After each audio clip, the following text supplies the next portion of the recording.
नमस्कार. आजच्या व्हिडिओमध्ये बघायची आता 9वी गणित भाग 1 त्याच्यामधलं संकीर्ण प्रश्नसंग्रह 1 मधला प्रश्न क्रमांक पहिला. काय दिलं आहे? खालील प्रश्नांसाठी अचूक पर्याय निवडा. ओके, तर आपल्याला किती दिले? एकूण 6 दिलेत. त्याच्यामधलं आपल्याला पहिलं बघूया. एम बरोबर संचामध्ये काय दिले? 1 3 5 दिलं आहे. त्याच्यानंतर एन बरोबर 2 4 6 दिलं आहे. तर एम छेद एन बरोबर प्रश्नचिन्ह, म्हणजे आपल्याला एम छेद एनचं उत्तर काढायचं आहे आणि ते उत्तर ह्या चारही पर्यायामधलं एक असणार आहे. ओके, तर एम छेद एन म्हणजे काय? ह्या दोघांमध्ये कॉमन कोणतं आहे? कॉमन कोणती संख्या आहे ना, ती आपल्याला बघायची आहे. तर या एम संचामध्ये 1 3 5 आहे आणि एनमध्ये 2 4 6 आहे. तर या दोघांमध्ये कॉमन तर काही नाही आहे, त्याच्यामुळे हे 3 ऑप्शन नसणार आहेत. आणि ह्याला काय बोलतात? फाय बोलतात, म्हणजे रिक्त संच बोलतात त्याला. त्याच्यामुळे हा ऑप्शन बरोबर असणार आहे, सी. ओके, त्याच्यानंतर दुसरा प्रश्न. संच पी बरोबर संच पीचा एक्स हा असा घटक आहे की एक्स काय आहे? ही विषम नैसर्गिक संख्या आहे. विषम नैसर्गिक संख्या म्हणजे 1 3 5 7 11 13 वगैरे असं.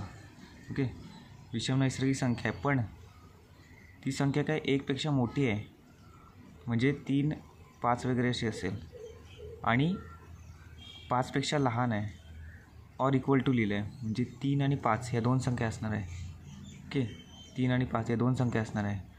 5 का? कारण इथे बघा इक्वल टू लिहिलं आहे ना, म्हणून लेस दॅन और इक्वल टू लिहिलं आहे, म्हणजे याच्यापेक्षा कमी पण 5 पण असेल ती. 3 आणि 5 या दोन संख्या येणार आहेत. त्याच्यानंतर हा संच यादी पद्धतीने कसा लिहिला जाईल? 3 आणि 5 कुठे असेल ते बघूया ऑप्शनमध्ये. पहिला ऑप्शन नाही, दुसरा पण नाही, तिसरा पण नाही, चौथा आहे 3 आणि 5, म्हणजे डी उत्तर यायचं. ओके, आता इथे इज इक्वल टू नसलं असतं खालती तर फक्त 3 उत्तर आलं असतं. ओके, पण ते इज इक्वल टू असल्यामुळे 5सुद्धा आहे म्हणून.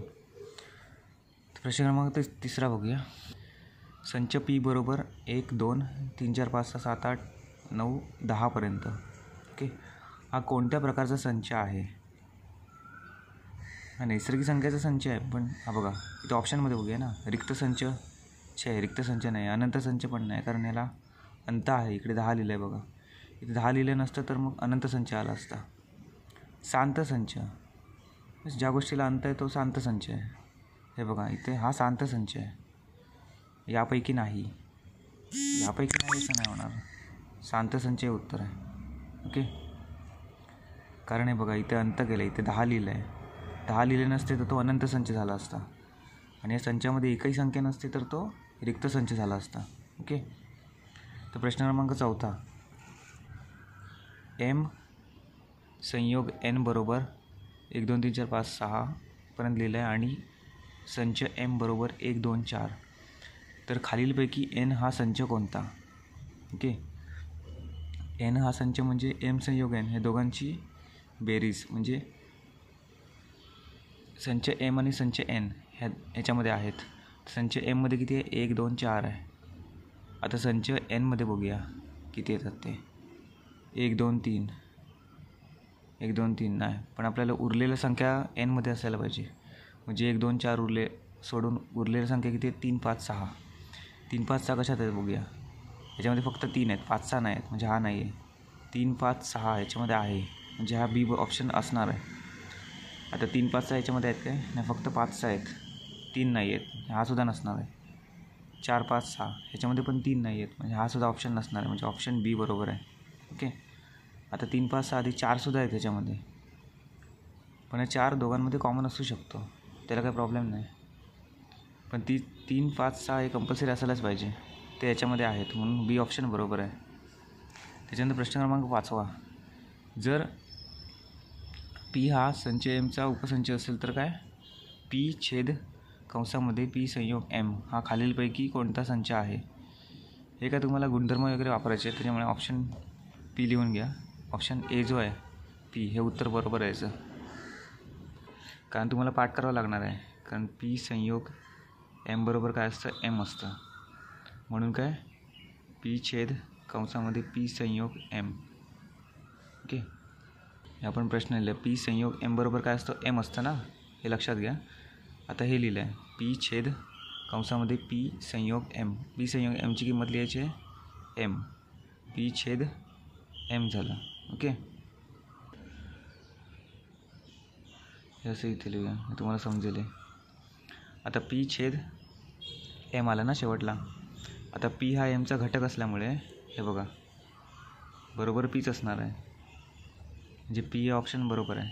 पहिलं पी जे ऑप्शन आहे तेच बरोबर ऑप्शन आहे. ओके, फक्त हा गुणधर्म तुम्हाला पाठ असायला पाहिजे. तर प्रश्न क्रमांक 6. हे तुम्हाला पाठ करायची गरज नाही, हे आलं तर येतं परीक्षेला. खालीलपैकी कोणता संच रिक्त संच आहे ते ओळखायचं आहे. ऑप्शन का दिले? समांतर रेषांच्या छेदनबिंदूचा संच. समांतर रेषांच्या छेदनबिंदूचा संच. समांतर रेषा अशा असतात, हे बघा अशा, त्यांचे छेद होऊच शकत नाही, त्याच्यामुळे हा रिक्त संच असणार आहे. पहिला ऑप्शन. पहिला ऑप्शन आपण बघूया. तर दुसरे, तिसरे, चौथा बघूया. दुसरं काय? सममुळ संख्यांचा संच. आता सममुळ संख्या म्हणजे मूळ संख्या काय? 2, 3, 5, 7, 11, 13 आणि त्याच्यामध्ये सम फक्त 2 आहे, म्हणजे हा पण रिक्त संच नसणार आहे. हे चुकीचं ऑप्शन आहे. 30पेक्षा कमी दिवस असलेल्या इंग्रजी महिन्यांचा संच. फेब्रुवारी आहे ना, 28-29 दिवस असतात. ओके, त्याच्यामुळे हा सुद्धा रिक्त संच नसणार आहे. त्याच्यानंतर डी, संच पीचा एक्सचा असा घटक आहे की एक्सचे काय? इंटिजर्स आहे आणि वजा 1पेक्षा मोठी पण 1पेक्षा लहान म्हणजे 0 आहे, त्यामुळे हा सुद्धा संच नसणार आहे. त्याच्यामुळे ह्याचं उत्तर काय असणार? ऑप्शन पहिलाच. ओके, धन्यवाद.